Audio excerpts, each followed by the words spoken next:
So today I'm at Printful HQ at the headquarters of Printful. This is a company which makes all of my art prints, my objects that are printed in my Etsy shop, and today I'm visiting to get test examples for my latest art prints and for a wonderful pillows. They are very strict. I asked them several times, could we film a little bit inside the production house, because I wanted to see at least one machine, how's it working, how are they printing t-shirts. If you remember my t-shirts with Mustache Man, they're also printed here. No, not here. Basically, they're operating all around the world, in UK, in Spain, in Mexico, United States. So every time you buy something from me, they get an order, they print it, and they ship it out. So I don't have to create any inventory. There won't be any new tariffs. Do I have a knife? I won't have any tariffs in the USA because I'm located in Europe. How do I get it open? Okay, I got it open. And here's the pillow. Oh, wait. That's not it. Here it is. Whoa. If you're new here, welcome. I'm a creative person through and through, and this is the place where I share my journey. My passions range from drawing and painting to street art, travel photography, linocut printing, and my work as graphic designer. Whether I'm creating art, traveling and capturing the world through my lens, designing bold packaging, or carving my imagination into prints, I invite you to join me on my everyday adventures, big and small. Let's get inspired to live, to love, to learn, and create.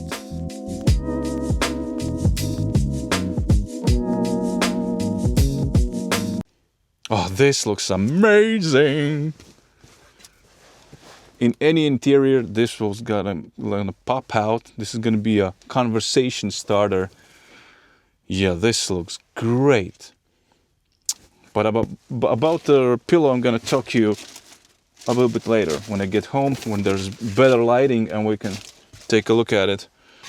And these are the posters that are made for other video, which I guess is already published, because I needed to finish off the video about the IKEA frames with posters inside of them. How do you open it? Why is it so hard to open? What the hell? How do you open the box? I don't understand. And that's it? That's what's inside this? Okay, we need to do this at home where there's better lighting and we can check out the quality of the prints.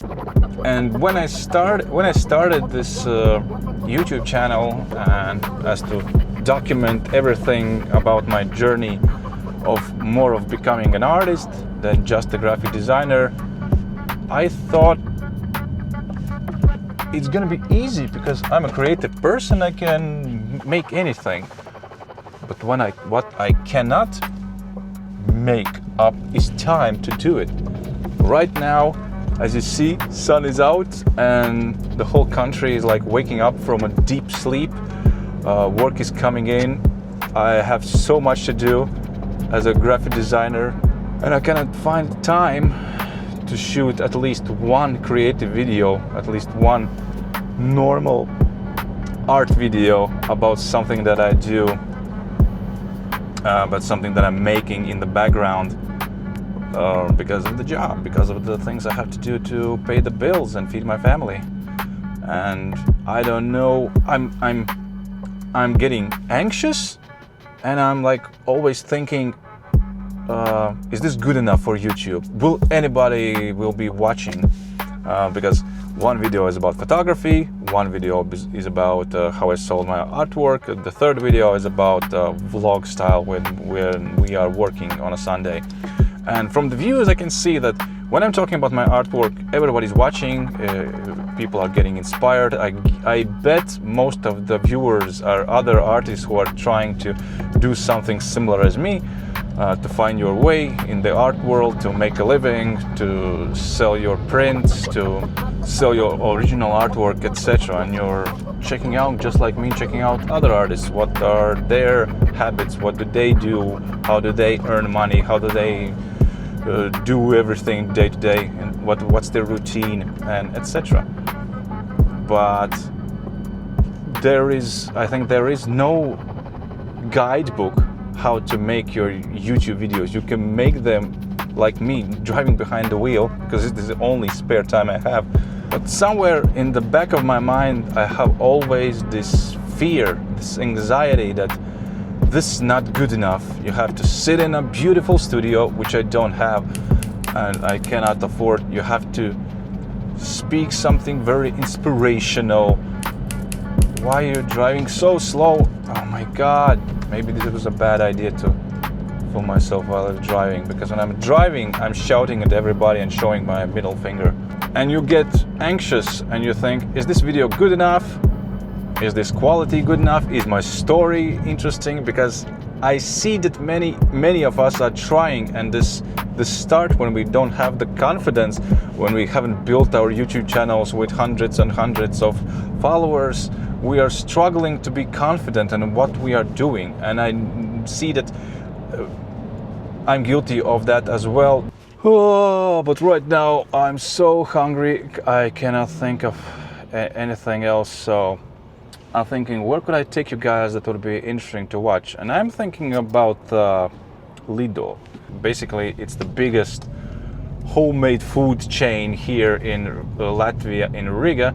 And every tourist that comes in and wants to try something of authentic of Latvian cuisine is taken to this place, which is the large complex of Lido, which means, I don't know what it means, fly. And fly, not like a fly, just like fly, Lido. But I know it's that the correct meaning. And they have pancakes, they have shashlik, they have solyanka soups, basically the same things I showed you in my Christmas market video, if you watched it. And that, I guess, is the most most interesting place I could take you. But that's not really our cuisine. Our cuisine is very, very poor, mostly because we were occupied by the Germans, French, Russians, Swedes, and so on. So our cuisine is like basically a Frankenstein of food, something from Russia, something from Germany, like the sauerkrauts and the sausages. We don't even have like a kind of a... Our food was very, very depressing, and nobody wants to eat it. It opened in '99, and I guess they haven't done anything to the parking pavement since then. But when it opened, it was a big happening. There's nothing like it in the country, and I think there's still there's nothing like this. It's been very popular, and kind of still is, but it's, you know, it's like Eastern European popular. Like, there's so many random things going on. There's like no right branding. There's like trains and giant hearts because it's Valentine's Day, and it was not quite long ago. Then there's this train which doesn't ride. There's like blasting music from subwoofers. It's like Chuck E. Cheese. This is our Chuck E. Cheese. Why is the music so loud? Oh my God. There are some things that are healthy for you, like this salad bar, but you can see there's nobody here. You can have your junk food, you can have your fries, nuggets, burgers, but mostly we're known to eating potato straws. Basically, it's our local French fries, if you could say that. They come and they cook in a big pans like this. And of course you have your shashlik, you have your borscht and solyanka. Borscht and solyanka, of course, meaty soups. What else do we have? We can take some salads. Ooh. What do we want? We want carrots with garlic. You have sushi. This is all the modern part. There weren't no sushi before.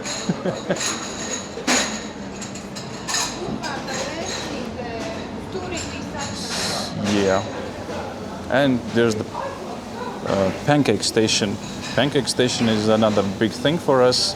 Pancakes with cheese, pancakes with meat, and just potato pancakes, which in America are called, how do you call it? Not flapjacks, but, and what we like to drink, not flapjacks, hash browns. Cooked potatoes, yeah, like pancakes. You call it hash browns. And what we like to drink is kvass. What is kvass, you ask? Basically, kvass is a non-alcoholic version of beer. It's beer malt, but when you make beer, you use beer malt, you add, what do you add? Yes, that's right, you add it, and that converts the sugars into alcohol. Without it, you can drink it, it's very tasty. It's something, I think it's something similar is called root beer. Delicious. Well, that was horrible. Thank you so much.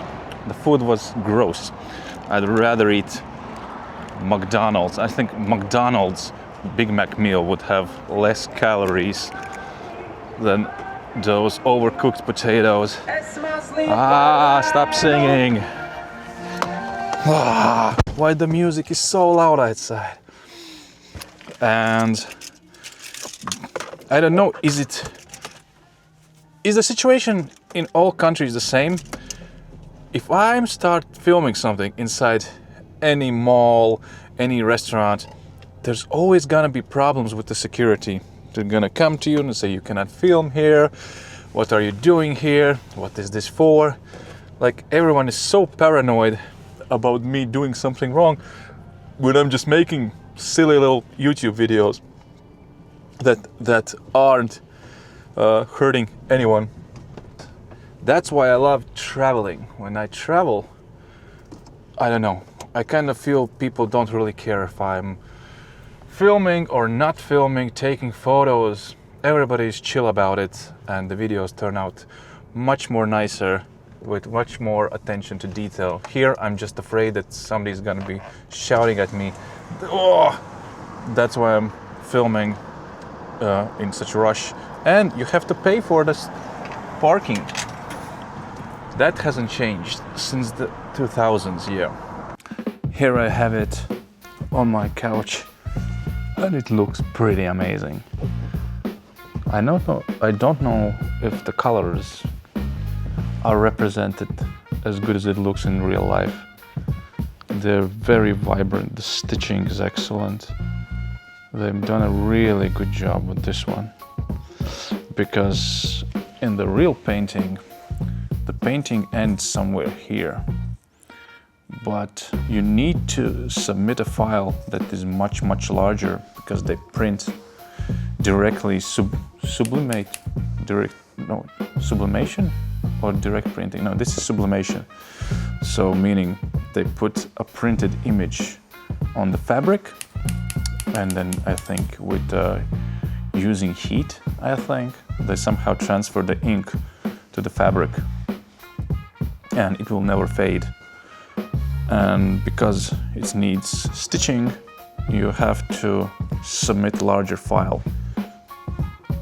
There's somewhere around this much, even not, you're not seeing this much of the painting. So what I needed to do for 3 days, I tried to upgrade my original painting with larger mustache, and I had to work out all this area here above, meaning the forehead, and it looks cool. This one has a nice texture, like this couch. You know how the couches have like this rougher cotton feel, almost like a denim? Well, this feels the same, and it's very rough. and I like it. I like it a lot. This will be my favorite pillow. And on this gray couch, it looks amazing.